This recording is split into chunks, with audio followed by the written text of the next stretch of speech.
bagaimana menurut Ustadz peringatan 7 hari, sampai 10 hari, 100 hari orang meninggal? Adakah dalam Quran dari surat Al-Fatihah sampai ke An-Nas, hai orang beriman, kalau Abdul Somad mati nanti buat 7 hari? Aduh, indah aduh. Adakah hadis Nabi dari Sahih Bukhari, Sahih Muslim, Sunan Abi Dawud, Sunan Tirmizi, Sunan Nasai, Sunan Ibnu Majah, Muwatta Malik, Sunan Ad-Darimi, Musnad Ahmad bin Ambal? Adakah dalam hadis Nabi, hai orang beriman, kalau kalian mati nanti, kalau Abdul Somad mati, buat kenduri 7 hari? Aduh, indah aduh. Nabi, Quran, indah aduh. Hadis Nabi, indah aduh. Nan ado tabi'in. Nabi, indah aduh. Sahabat Nabi, indah aduh. Sesudah sahabat Nabi, ada namanya tabi'in. Apa namanya? Tabi'in. Tabi'in itu ada satu orang tabi'in namanya Imam Atta. Siapa namanya? Imam Atta. Ain, Ta, Alif, Hamzah. Atta. Fatwa Imam Atta. Kalau ada orang meninggal, inyo diuji di kuburnya 7 hari 7 malam, dianjurkan keluarganya bersedekah makanan untuk meringankan pertanyaannya. Bukan Quran, bukan hadis, bukan khabar dari sahabat, tapi salah satu athar dari tabi'in. Jadi kalau ada orang bersedekah 7 hari 7 malam, dikumpulkannya anak yatim fakir miskin, inyo memakai qaul pendapat tabi'in. Ada yang tulis dalam 37 masalah populer. Yang jadi masalah, sebagian umat memberatkan. Sudahlah miskin, susah, melarat, mengutang bubur kacang hijau. Gara-gara masyarakat mewajibkan, dibuatlah 7 hari. Kalau tidak dibuat, kurus karyang mereka ustaz dikubur. Akhirnya umat menjadi sulit. Yang sunnah dianjurkan adalah, kalau ada orang meninggal, bukan awak datang makan ke rumahnya, awak datang membawakan makanan. Isna'u ta'aman li ali Ja'far. Ada sahabat Nabi namanya Ja'far, meninggal dunia. Ja'far meninggal, keluar dunia ada. Maka kata Nabi, buatkan makanan untuk keluarga Ja'far, fa innahu yusghiluhum. Karena kematian Ja'far sudah menyibukkan keluarga. Maka awak nan datang membawakan makanan. Jadi kalau ada orang meninggal, awak nan datang membawakan makanan. Bawakan sate, bawakan ayam penyet, bawakan ayam hidui, bawakan ayam mati. Siap? Banyak kan tak siap. Dalam hadis Rasulullah, beliau menegaskan tentang ihsan. Ketika beliau ditanya oleh Jibril, ihsan itu adalah engkau beribadah kepada Allah seolah-olah engkau melihat dia. Kalau kau tak mampu melihat dia, Allah melihatmu. Anta'budallaha ka'annaka tarahu. Kau menyembah Allah seolah-olah kau menengok dia. Fa in lam takun tarahu, kalau kau tidak bisa mencari Allah, fa innahu yaraka, Allah yang memandang engkau. Itu hadisnya sahih. Riwayatnya Abdullah bin Umar bin Khattab radhiyallahu. Umar bin Khattab, Abu Hafs Umar bin Khattab radhiyallahu anhu. Pertanyaan saya, bagaimana cara seolah-olah melihat Allah dalam setiap ibadah? Bagaimana cara seolah-olah melihat Allah? Bapak sedang puasa sunat. Kau masih konsen mendengar ceramah? Masih konsen? Kalau tidak konsen, angkat tangan kate. Gerak-gerakkan leher. Bapak puasa, masuk ke kamar mandi jam 1 siang. Haus, panas, kering tenggorokan. Tutup kunci pintu kamar mandi. Tengok bak. Mencalik bak macam mencalik teh tarik pakai es. Ambil seteguk air, minum. Kalau bapak minum seteguk air, ada tak orang di luar yang tahu? Ada tak orang di luar yang tahu? Tidak ada. Pada saat itu mau tak minum? Tidak. Kenapa tak mau minum? Itulah makna ihsan. Ka'annaka tarahu. Seakan-akan saat itu engkau merasakan melihat Allah. Allah tak bisa ditengok. La tudrikuhul absaru.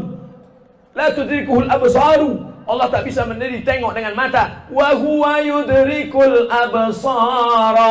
Allah yang menengok kita. Adakah Nabi yang ingin menengok Allah? Ada. Siapa dia? Musa. Ya Allah, tunjukkanlah aku macam mana bentukmu. Kata Allah, kalau kau mau, unzur ilal jabal. Tengok ke bukit itu. Nabi Musa pun memandang ke bukit Tursina.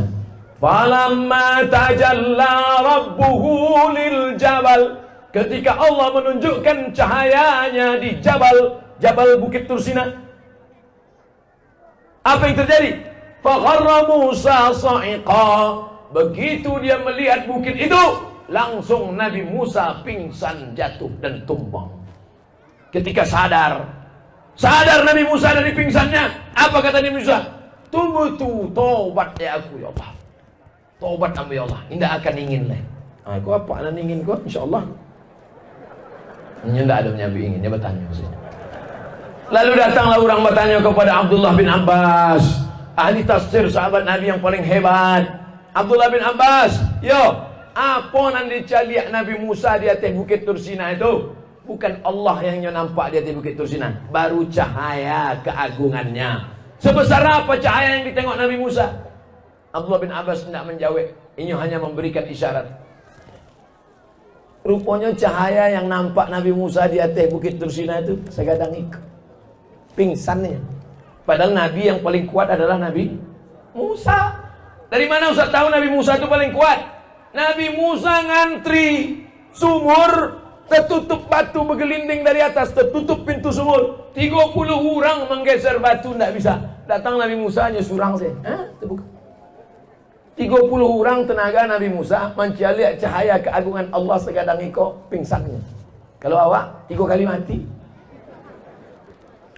Jangan pernah berpikir ingin melihat Allah, tapi rasakanlah bahwa Allah melihat kita. Kalau ada tuan guru mengaku-ngaku memandang Allah Ta'ala, ambulah pejam mata, ambulah putih makrifat, kalau nampak Allah, nampak ambu Allah, antuk kan kepalanya ke tiang. Lapor ke Pak Kapolres Kapolsek, penistaan agama, penodaan agama, ada pasalnya. Siapa yang mengaku melihat Allah Subhanahu wa Ta'ala? Karena apa? Ulama tasawuf setinggi apapun kajinya, tengok si Abdul Wahab Sa'rani dalam kitab Tanbihul Muqtarid, idza ra'aitar rajul, kalau kau tengok ada orang mengaku wali Allah, yatiru fil hawa, terbang di atas awan, yamshi 'alal ma, berjalan di atas air, la taghtar, jangan tertipu, walaupun terbang di atas awan, walaupun berjalan di atas air, la taghtar, jangan tertipu, tapi pandanglah bagaimana istiqomahnya dalam beribadah. Kau tidak sembahyang mengaku mencari Allah. Tuan guru tidak sembahyang. Ambo sembahyang di Masjidil Haram. Ustaz Somad sembahyang. Ustaz Somad tu Ustaz syariat tu, itu hakikat tu.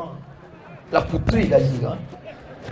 Bukan di situ memandangnya, tapi tengoklah. Makanya pesantren ini ingin menyelamatkan orang jatuh dari perbuatan bid'ah, khayal, ilustrasi, halusinasi, tapi diselamatkan dia dengan berpegang kepada Quran dan Sunnah. Taraktu fikum amraini, kutinggalkan pada kamu tak banyak, 2 perkara saja. Intamasaktum bihima, kalau kamu pegang yang 2 ini, lan tadillu abada, tak akan sesat untuk selamanya. Kitab Allah Al-Quran dan Sunnah Rasulullah Sallallahu Alaihi Wasallam. Abu Bakar tidak menengok Allah, Umar tak menengok Allah, Ali tak menengok Allah. Tiba-tiba ada orang sekarang mengaku menengok Allah, laporkan ke Kapolres, penistaan agama, aliran sesat, masukkan ke penjara, baru dia tahu.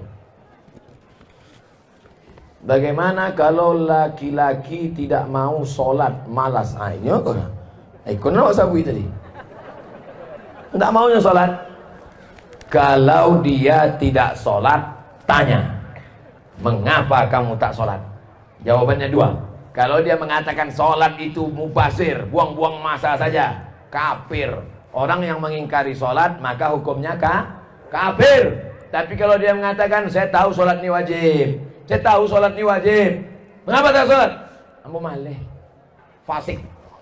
Kalau orang menolak sholat, kafir. Kalau orang menerima sholat tapi tak mau sholat, malas, fasik. Orang yang kafir.